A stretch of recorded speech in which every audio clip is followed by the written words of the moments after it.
ചീത്ത കൊളസ്ട്രോൾ ആയിട്ടുള്ള ട്രൈഗ്ലിസറൈഡ്സ് ഒരുപാട് കൂടുതലായിട്ട് ചിലപ്പോൾ നമ്മൾ കാണാറില്ലേ?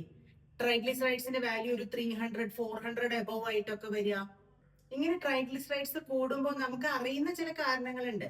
നമ്മുടെ ഡയറ്റിലെ പ്രോബ്ലം, അതായത് ഒരുപാട് ജങ്ക് ഫുഡ് കഴിക്കുക, കാർബ്സിന്റെ ഇൻടേക്ക് കൂടുക, മധുരം കഴിക്കുക, എക്സസൈസ് ഇല്ലാതിരിക്കുക, ഓവർ സ്ട്രെസ്ഡ് ആണെങ്കിൽ, അല്ലെങ്കിൽ ഉറക്കം കുറയുമ്പോൾ, ഈ കാര്യങ്ങളൊക്കെ ശ്രദ്ധിച്ചിട്ടും നമ്മളുടെ ചീത്ത കൊളസ്ട്രോൾ കുറയുന്നില്ല എന്നുണ്ടെങ്കിൽ നമ്മൾ ശ്രദ്ധിക്കേണ്ട ഒരു കാര്യമാണ് പാരമ്പര്യം ഉണ്ടോ എന്ന് നോക്കണം.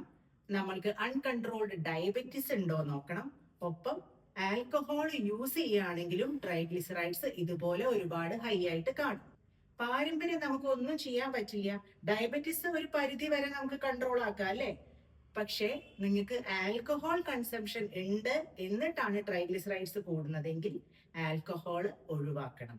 ഒപ്പം ഒരു ഹെൽത്തി ലൈഫ് സ്റ്റൈൽ കൂടി കൊണ്ടുപോയാൽ മാത്രമാണ് നമ്മളുടെ ചീത്ത കൊളസ്ട്രോൾ ആയിട്ടുള്ള ട്രൈഗ്ലിസറൈഡ്സും LDL ഒക്കെ നമുക്ക് കുറയ്ക്കാൻ പറ്റും.